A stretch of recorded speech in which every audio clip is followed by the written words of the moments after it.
Now, it relates to a parallel question in science. Is our universe fine-tuned? It's very close to the first question. Is it directional? Is it fine-tuned? Here there's a very close question to each other. Is it directional? Is it of teleology? Aristotle, yes. Atheists, no. Is it fine-tuned? It's a scientific question. Is it fine-tuned? Well, in the 1900s, meaning the 20th century, there was a series of books, probably crescendoing with a book by Sir Martin Rees. He's now Sir Martin Rees. In that establishment, in that British establishment, which says there are at least 6 constants to the universe which had to be fine-tuned in order for there to be a possibility of life. That was 1999. Now 2016, now they're going wisdom. I looked up on Wikipedia this morning just to be up to date. 26 constants. Because if I look next year, the number will be higher. So according to Wikipedia today, of course the Wikipedia is now the source of our Bible for everybody, the source of all wisdom. The going consensus, scientific, is that there are 26 constants in the universe. They say 25 plus 1. Friends. See the entry, right? See the Wikipedia entry. Well, there are 26 constants in the universe, which had to be exactly precise to like 25 decimal point for there to be a possibility of life. Well, Mr. Atheist, how did that possibly happen? So Mr. Martin Rees, part of that club, said, well, how did it happen? If everything's random, well, it must be multiverse. It's 2 nonsense theories marry each other, and they each refer to the other. The multiverse refers to randomness, and the randomness refers to multiverse. And as we speak, very talented people are devoting their lives to multiverse. I guarantee no one can follow their equation. And there's no double check on them. So, but they're forced into that turf by groupthink.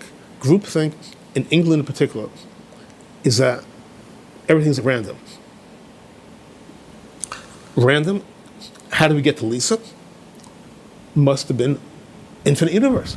If they're infinite universes, maybe in one universe, all 4 of you happen to make an appearance on the Star Trek deck, on the Enterprise, Starship Enterprise deck. You have to make an appearance. Right. And it just shows you how far groupthink can take you. Groupthink can get you in trouble. I don't need tenure. They can't block my tenure. They actually have tried to block me and trash me. But I have prevailed in my own way, right? Because the argument is never, well, you're wrong because these reasons. All I'm always, you're wrong because you're a terrible person.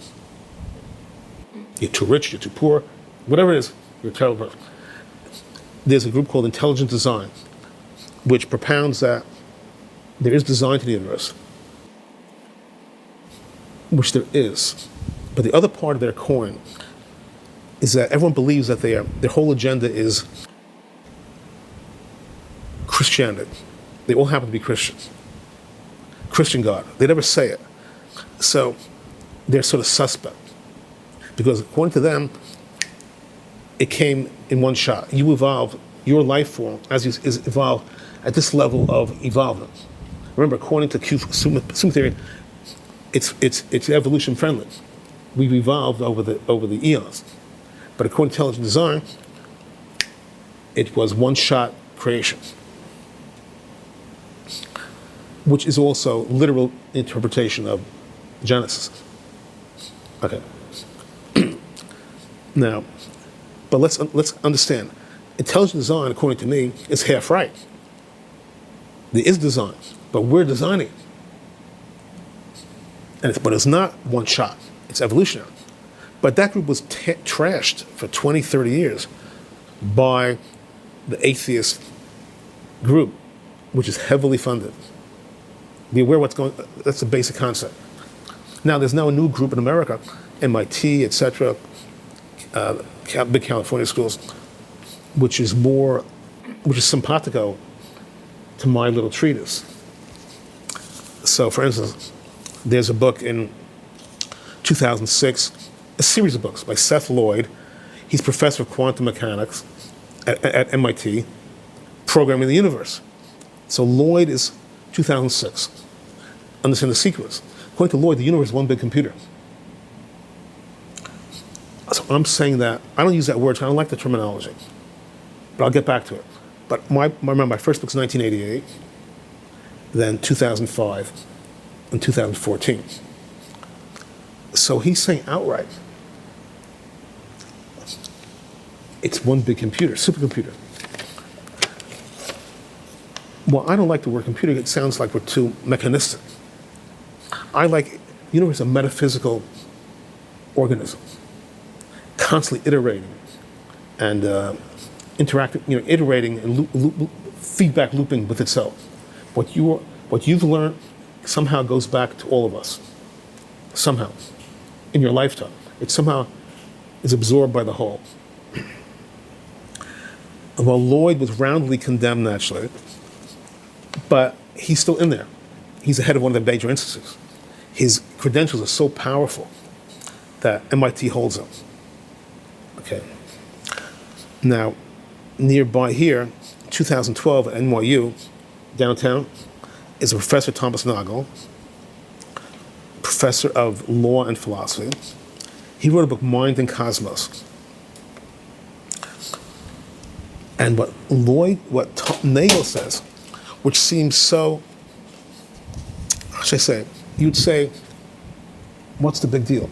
What Thomas Nagel says is that since there's consciousness, there must be direction to the universe. Okay, I mean, fine. He's attacked, virulently attacked by the British group. Now, here's the play. Commentary magazine is a big intellectual magazine, sort of Jewish-backed. Rarely gets into philosophical matters. It's more political matters, typically. Or, art world, that sort of stuff, intellectual thinking. So they published a big piece by a guy named Galanter at Yale, who rips into the attack on Nagel by the atheist group in England. You follow the triangle? So Galanter and Yale gets a piece published in Commentary. So Commentary, by its DNA, is simpatico to Jewish religion. It's simpatico, even though it's not a religious magazine, but it's sort of simpatico. It doesn't do front and center because it doesn't go there. It's not a religious magazine. If you ask them directly, they all say they're agnostic. But their DNA is simpatico to Judaism, which is not random. Okay? Nagel was not Jewish. He's at NYU. He says there must be direction to the universe because there's consciousness. The atheist group from London is trashing Nagel, being a jerko. So Commentary gives Galanter a forum to beat back on the atheists. It's an interesting dynamic from my perspective. And that big piece has gotten major traction. You can Google Galanter, Nagel, and you hit the piece. Or we produce it on my little site. Yeah. Then the big slugger is actually yet to come. Max Tegmark, again at MIT. He's like the second big gun at MIT I'm talking about now. Our mathematical universe. And he's saying it's one big matrix. He's saying what Spinoza said hundreds of years ago, but he's saying in different terms. Spinoza is dealing philosophically, and Tegmark is giving allegedly the hard math. Everyone wants the hard math at the end of the day, but the hard math may take 1 billion years to get to. But Tegmark is going to be a stab at it. And Tegmark is strong, very strong. Interesting situation. So, I'm not a mathematician.